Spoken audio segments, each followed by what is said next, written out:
Hey guys, welcome back to the channel. So some of you asked me to make a video about social media and online dating.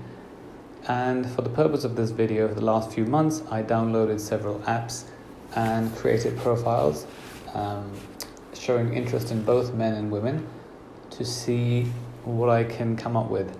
Now, first of all, I have to warn you, if you don't like criticism, now's the time to switch off, because this isn't about which app is good, which app isn't.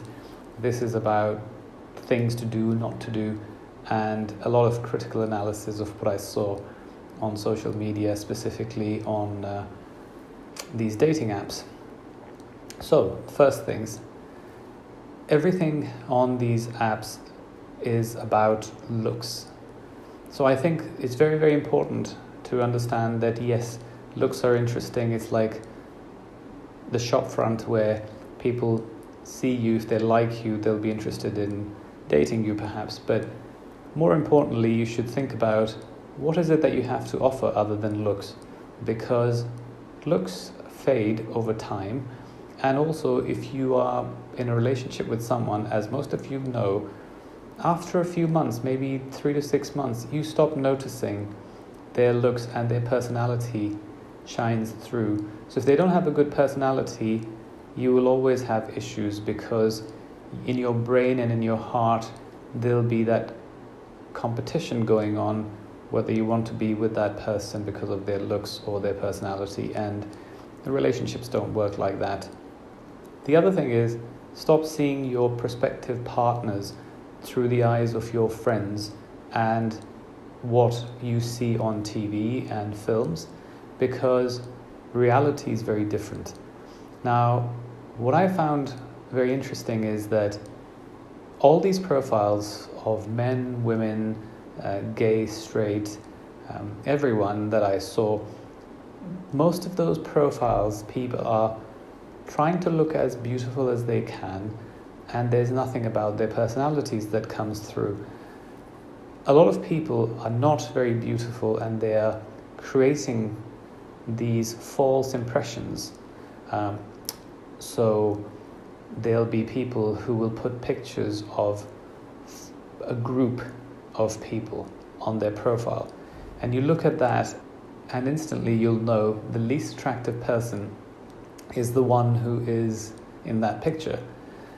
And I understand that people are insecure about their looks, but the one thing that I would like to stress as much as I can, I can't stress enough, there's 7 billion people on this planet, and you are someone's type.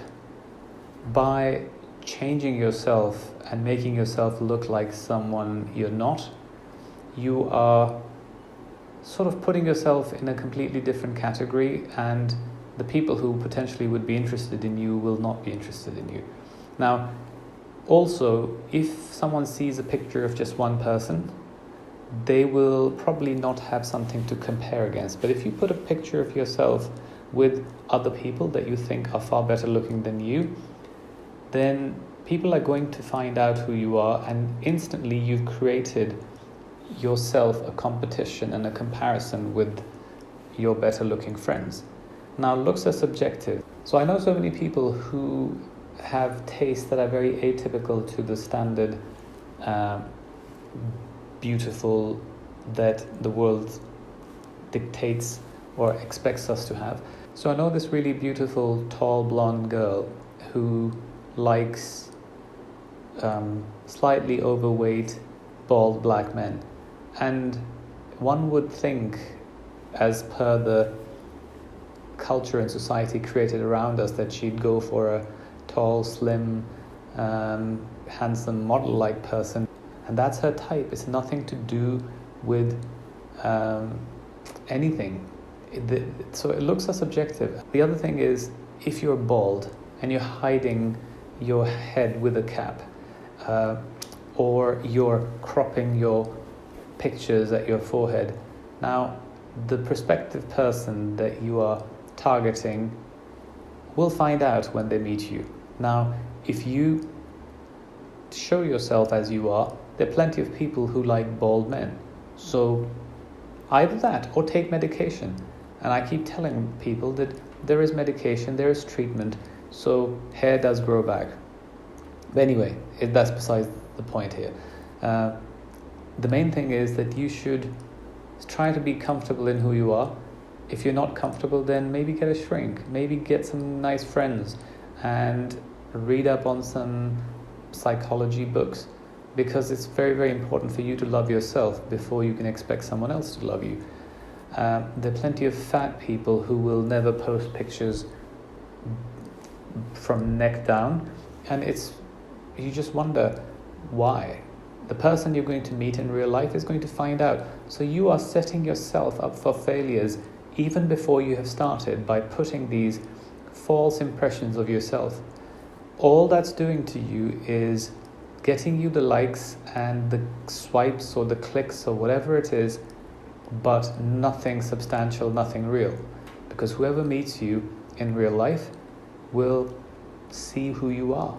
And if they don't like you, then they shouldn't even try to meet you in the first place. So the idea is to be as transparent and as honest as you can to attract the right kind of people who are really interested in you. And if you think that you're fat or bald or I don't know, whatever you think makes you unattractive, believe me, trust me, there are people that you fancy and that you like who like people like you. So just be yourself and you'll find someone that you like.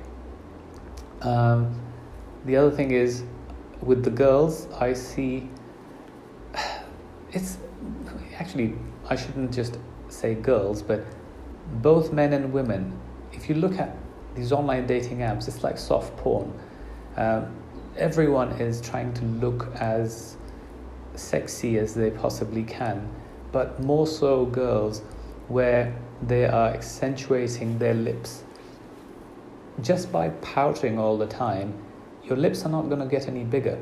And to be honest, it's so obvious when someone is pouting and when their lips are really that shape. The other thing is, there's so many women who go and get the fillers put in to accentuate their lips. Again, you can see it. It's very, very obvious that it's not natural, it's not real. So I don't know why people want to live in this world of fakeness, if that's a word. And I think it's thanks to Hollywood. It's created that image of perfection that doesn't really exist in the real world. And so it's very important to be as honest and open as you can be. For me personally, I think we tend to become quite narrow-minded in the way we are. All my life, I've dated blondes because I'm dark-haired and dark-eyed. I always thought the opposite is nice. I also, to this day, I find blondes more attractive. But to be honest, on my recent trip to Turkey, I realized that when I was surrounded by all these people who were Mediterranean with dark hair and dark eyes and olive skin, I could see the beauty, and I started realizing that, gosh, there's such stunning people with dark hair that I fancy, which I never did before. And I guess maybe we all need to open up our eyes to the beauty around us and broaden our horizons, because society and media and films, marketing, everything just brainwashes us all the time. We're bombarded with these billboards and signs of beautiful people. And to be honest, I know so many models and people in real life, and I know what their pictures look like.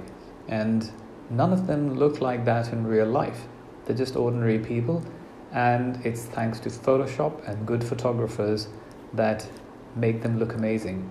I have seen the work of a very, very talented photographer that I know, who took a 45, 50-year-old woman and changed her to make her look about 25. I mean, all the wrinkles, everything was gone, the face was chiseled. So I was completely blown away by the amount of changes you can do to someone's looks just using Photoshop. If you're young, then use this video as an advice from someone who's older and more experienced that this isn't real and this isn't happiness. So yeah, here's my little insight into online dating through the social media apps that I tested. So thanks for watching, and more videos to come. Subscribe and like and all the things, the alerts, notifications, the little bell. I don't know, just do whatever you like. Don't subscribe if you don't like it. All right, thanks for watching. Bye.